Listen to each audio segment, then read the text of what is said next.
Bem-vindos a esta nossa exploração. Já sentiram, assim, ao caminhar por certas cidades, certas paisagens portuguesas, como se estivessem a folhear páginas vivas da história? Sim, páginas escritas há mais de 2 milénios, não é? Pelo Império Romano. Exatamente, e é precisamente essa a nossa viagem hoje. Um percurso por Portugal para descobrirmos alguns dos vestígios mais significativos que os romanos nos deixaram. Qual foi a real extensão da presença deles e que marcas é que ficaram, não é, no território? Olha, para guiar esta nossa análise, vamos basear-nos em excertos detalhados sobre a história antiga de cidades como Braga Uhum. e também num artigo que funciona como um roteiro, bastante útil até, por vários locais de interesse romano espalhados por Portugal. Ok, o nosso objetivo é, então, extrair as informações mais relevantes e, quem sabe, as mais surpreendentes destas fontes. Queremos perceber o verdadeiro impacto romano e como é que ele ainda ecoa hoje em dia. Certo. Então, a pergunta que fica é: como é que um império tão vasto, não é, conseguiu deixar marcas tão profundas, tão duradouras, neste cantinho ocidental da Península Ibérica? É uma excelente pergunta. Propomos começar pelo norte, por Braga. As fontes falam das raízes pré-romanas, claro, ligadas ao povo brácaro. Sim. Mas foi o imperador Augusto que a estabeleceu formalmente. Bracara Augusta. Percebe-se logo que era um sítio de enorme importância estratégica, administrativa. Exato. E essa transformação de Braga num centro nevrálgico é mesmo um ponto central. Tornou-se capital da província romana da Galécia, uma região vasta que apanhava o norte de Portugal e a atual Galiza. Uhum. E o desenvolvimento sob Roma não foi de um dia para o outro, claro. Ocorreu por fases bem distintas até. Primeiro, a fundação e o crescimento inicial, ali durante a dinastia Júlio-Claudiana, mais ou menos entre 14 e 68 depois de Cristo. Ok. Nessa fase inicial, levantaram-se os primeiros edifícios públicos, traçaram-se estradas fundamentais, as vias 16, 17, 19, autênticas autoestradas da época, não é? Sim, Que sim. ligavam a região ao resto do Império, facilitavam o comércio, o movimento militar, e foi também aí que se desenvolveram atividades económicas importantes, tipo a metalurgia, a olaria. Isso começou a atrair gente, locais, militares, imigrantes. Essa fase inicial parece mesmo ter sido crucial para lançar as bases. Mas o que é que despolutou ah, aquela monumentalização que veio a seguir, no período Flávio Antonino? Foi só uma questão de tempo ou houve outros fatores? Bem, foi uma combinação, diria. A estabilidade e a prosperidade geral do Império nessa altura, entre 68 e 192 de si, ajudaram muito, claro. Certo. Mas também a consolidação do poder das elites locais. Brácara Augusta atingiu aí o seu pico, expandiu-se para mais de 48 hectares. E essa monumentalização, bem, traduziu-se na construção de um teatro, de grandes termas públicas, de templos. Uau. O comércio intensificou-se imenso. Chegavam produtos de luxo, vidro da Síria, cerâmicas finas do Mediterrâneo e exportava-se cerâmica local de qualidade, metais. Isto sugere uma elite com dinheiro, com gosto refinado, perfeitamente integrada nos circuitos comerciais do Império. Percebes? Sim, percebo. Uma cidade cosmopolita, quase. Mas essa prosperidade não durou para sempre, pois não. O século III trouxe instabilidade a todo o Império Romano. Como é que isso afetou o Brácara Augusta? Essa instabilidade teve um reflexo muito direto. A construção de uma muralha defensiva imponente. Tinha uns 5 metros de largura, torreões, Cedo. para proteger a cidade. 5 metros. Sim, mas curiosamente, apesar das convulsões gerais do Império, Bracara Augusta parece ter mantido uma certa vitalidade urbana, talvez por estar mais resguardada geograficamente, Hum? e mais tarde, já no Baixo Império, ali entre 285 e 409 depois de Cristo, o imperador Diocleciano não só a confirma como capital da nova província da Galécia, agora mais pequena, como a cidade vive uma nova fase de expansão de melhoramentos, até nas casas privadas, com mosaicos, termas privativas. Interessante. E um detalhe que revela bem a sua importância continuada. Já em 385 depois de Cristo, há menção à existência de um bispado, ou seja, já tinha um papel religioso crescente no fim da antiguidade. E o mais impressionante é como estes vestígios aparecem no dia a dia de quem vive ou visita Braga hoje. A fonte dá o exemplo de um café as frigideiras do cantinho, Ah, sim. onde um chão de vidro deixa ver os restos de um hipocausto sistema de aquecimento de um balneário de uma domus romana, não é? Exatamente. Um balneário privado. Ou aquela inscrição na Sé Catedral que fala de um culto à deusa egípcia Isis, mostra a diversidade religiosa da cidade. Sem dúvida. Isto faz pensar que outras camadas da história romana ainda estarão por descobrir. Ali, debaixo das ruas, dos edifícios, especialmente com as descobertas que vão surgindo sempre que há obras. É uma questão muito pertinente. A cidade é um palincesto autêntico e há achados específicos que ajudam a montar o puzzle da vida romana. A fonte do ídolo, por exemplo, é um santuário na rocha do século I, possivelmente dedicado a um deus local, Tongo Enabiago, ligado ao culto da água. Revela essa fusão de crenças locais e romanas. Que interessante. Depois, as termas romanas do Alto da Cividade, um complexo público enorme, um centro social importante, e a domus da Escola Velha da Sé, que permite visitar mesmo os vestígios de uma casa romana do século I. Ok. E ainda há o debate sobre a tal cividade, a hipótese que até autores antigos como Ptolomeu apoiavam, de que existia um grande povoado castrejo pré-romano debaixo do centro histórico. Isso seria incrível descobrir. A descoberta recente de um balneário pré-romano ali perto reacendeu a discussão, mas, claro, escavar no centro da cidade é complicado. Pois, imagino. Mas, para quem quiser ver os artefactos que materializam esta história toda, o Museu de Arqueologia Dom Diogo de Sousa é incontornável. Realmente fascinante ver como o passado e o presente se misturam assim. Agora, vamos fazer uma pequena viagem para sul, está bem? Até perto de Coimbra. Vamos falar de Coníbriga. As fontes descrevem-na como uma cidade romana excepcionalmente preservada. Chegou a ser capital da Lusitânia. Sim. E aqui parece que a arquitetura doméstica é o grande destaque. Aqui é que a coisa fica mesmo interessante. Conímbriga é, de facto, uma janela privilegiada para o cotidiano romano.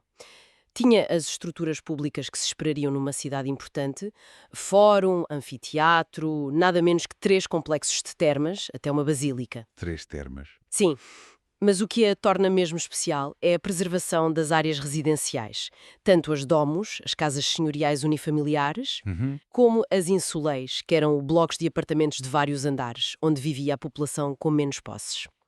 Agora, a Casa dos Repuxos é, sem dúvida, a joia da coroa. As fontes falam de um sistema hidráulico impressionante. É verdade.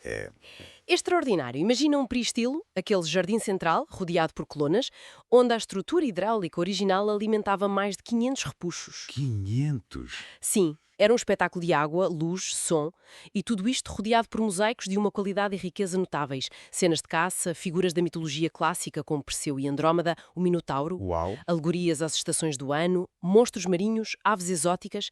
É um vislumbre do luxo, da sofisticação que uma família rica podia ter. Incrível. Claro que há outras casas notáveis. A Casa de Cantábar, que é a maior da cidade, ou a Casa da Cruz Suástica, com mosaics geométricos muito interessantes. Mas o que Conímbriga nos dá, no conjunto, é uma visão muito concreta do urbanismo, da vida doméstica, da arte numa cidade provincial romana. E para quem visita as ruínas a fonte, recomenda mesmo uma paragem no Museu PO.RS Portugal Romano em Sicó. Fica ali mesmo ao lado, em Condeixa Nova. Ah, sim, o Peu Horus. Descrevem-no como um espaço muito moderno, interativo, abriu em 2017. A experiência parece imersiva desde o início, com uma simulação de viagem no tempo e uma sala sobre a história da região antes dos romanos chegarem. Essa abordagem multimídia, interativa, é cada vez mais importante na divulgação do património, não é? Exatamente. As fontes descrevem 12 salas temáticas que misturam artefatos arqueológicos com muitas ferramentas digitais. Mencionam jogos que permitem, por exemplo, vestir virtualmente um centurião romano ou simular a sua presença. Que giro! A ideia é cobrir vários aspectos da vida na época. A religião, os deuses, a língua latina, a alimentação, as técnicas de construção, a importância dos banhos públicos, os espetáculos no anfiteatro. Enfim, tudo. Parece muito completo. A avaliação da experiência na fonte é muito positiva. E dou uma dica útil. A entrada é gratuita no primeiro domingo de cada mês, até às 2 da tarde. Ótima dica! Olha, o valor destes museus é precisamente esse. Dar contexto e vida às ruínas.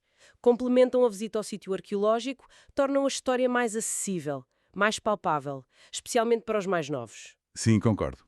permitem explorar temas que as pedras, sozinhas, nem sempre comunicam facilmente. A fonte até refere uma secção sobre intimidade, Ah, sim. com conteúdos que talvez precisem de alguma orientação parental, o que mostra a vontade de abordar a vida romana de forma abrangente, para além do monumental ou militar. É um ponto interessante. Mas a presença romana em Portugal não foi só grandes cidades. As fontes que vimos salientam a enorme diversidade das construções que sobreviveram. O exemplo marcante de engenharia é a Ponte de Trajano, em Chaves, a antiga Aquae Flaviae. Sem dúvida. É uma obra notável, com quase 2000 anos. 2000 anos! Fazia parte de uma via romana crucial que ligava Brácara Augusta, Braga, a Astúrica Augusta, que é Astorga, em Espanha. E o facto de, segundo a fonte, ter servido para os carros passarem até há relativamente pouco tempo, uns 20 anos, diz muito sobre a solidez e qualidade da engenharia romana. Isso é incrível. Que importância tinham estas pontes e estradas na altura? Eram absolutamente vitais. As estradas e pontes eram as artérias do Império, essenciais para a administração, para mover tropas rapidamente, para o comércio, unificavam o território, estás a ver? Claro. A Ponte Chaves, em particular, ainda tem 2 colunas com inscrições originais, os padrões miliários, homenageiam o imperador Trajano e os governadores responsáveis pela obra. Havia uma terceira, que foi encontrada no Rio e está num museu, que mencionava os povos locais que foram submetidos. Portanto, a ponte é um monumento que fala de engenharia, de administração e do poder imperial, tudo ao mesmo tempo. Que interessante. Seguindo para sul, encontramos em Évora a antiga Ébora Liberalitas Julia, um dos postais mais famosos de Portugal, o Templo Romano. Popularmente, e talvez erradamente, conhecido como Templo de Diana. O impacto visual, com aquelas colunas coríntias de mármore e granito, é inegável. É verdade. E a história de como sobreviveu é quase um acaso feliz. Escapou à destruição em massa de edifícios pagãos porque, na Idade Média, a sua estrutura robusta foi integrada nas muralhas do Castelo de Évora. Serviu de torre militar. Não sabia disso. Mais tarde, já muito alterado, chegou a funcionar como açougue público. Imagina. O açougue? Sim. Só no século XIX é que foi libertado dessas estruturas e restaurado, devolvendo-lhe a dignidade monumental que vemos hoje. Que percurso incrível! E o acesso é livre, o que facilita a visita. Sim. E quanto à dedicação, embora a tradição o ligue a Diana, a investigação arqueológica sugere que seria mais provavelmente dedicado ao culto imperial, uma prática comum nas cidades romanas importantes, como era Évora. Faz sentido. O que isto nos mostra é como fatores imprevistos, tipo a reutilização funcional, podem paradoxalmente garantir a preservação de monumentos antigos. É um contraste interessante com a descrição que o arcebispo Dom Diogo de Sousa fez séculos depois sobre Braga. Ah, sim.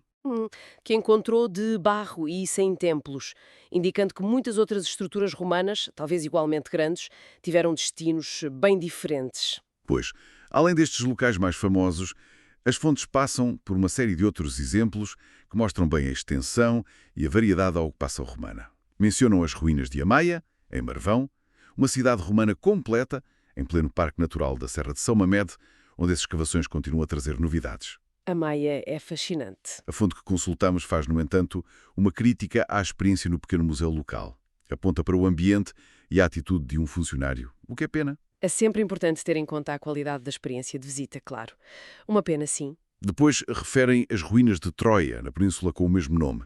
Identificadas como o maior complexo de produção de preparados de peixe, o famoso garum, por exemplo, conhecido em todo o mundo romano. O maior do mundo, impressionante a escala industrial que atingiram. Em Miróbriga, perto de Santiago do Cacém, encontramos ruínas extensas de uma cidade com fórum, termas e um dos poucos hipódromos romanos conservados em Portugal. Um hipódromo? Isso é raro. E não podemos esquecer as vilas romanas, grandes explorações agrícolas que eram também residências de luxo, como a Vila Romana de Milreu, perto de Faro, com aqueles mosaicos marinhos lindos. Sim, os mosaicos de Milreu são fantásticos. Ou a Vila de São Cucufate, na Vidigueira, com aquela arquitetura tão peculiar de 2 pisos. O ponto fundamental aqui é precisamente essa diversidade.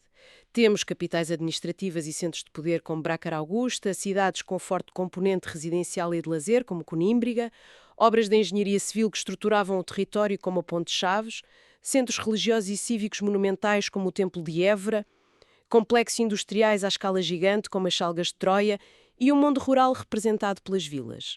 É verdade. Esta variedade demonstra a profunda integração do território que hoje é Portugal na malha administrativa, económica, social e cultural do Império Romano. Foi uma integração muito completa. Foi, de facto, uma viagem reveladora. Desde a importância administrativa de Braga, lá no norte, passando pela vida cotidiana tão bem preservada em Conímbriga, até às obras de engenharia impressionantes, como a Ponte de Chaves, e aos símbolos icónicos como o Templo de Évora. Fica claro que o legado romano é vasto, é visível e ainda muito presente. Então, o que é que retiramos disto tudo? Retiramos que estes locais são muito mais do que simples ruínas. São elos tangíveis com o nosso passado coletivo. Cada um deles revela uma faceta diferente da administração, da engenharia, da arte, da economia, da vida cotidiana dos romanos neste território. Visitar estes espaços com a informação que fontes como as que analisamos nos dão permite-nos perceber as camadas que constituem a história e a identidade portuguesas. São testemunhos materiais de uma época que moldou de forma indelével a Península Ibérica e a Europa. E para terminar, deixo uma reflexão final, que me foi inspirada pelas próprias fontes. Mencionam-se descobertas arqueológicas que continuam a acontecer, como aquele balneário pré-romano perto de Braga, ou as escavações que continuam em Amaia. Sim, a arqueologia não para. Isto leva-nos a pensar que outros segredos romanos, ou se calhar até pré-romanos, ainda estarão escondidos, debaixo das nossas cidades, dos nossos campos, aguardando apenas serem descobertos para, quem sabe, reescreverem partes da nossa compreensão sobre a história mais antiga de Portugal. É uma pergunta que fica no ar e que torna tudo isto ainda mais excitante.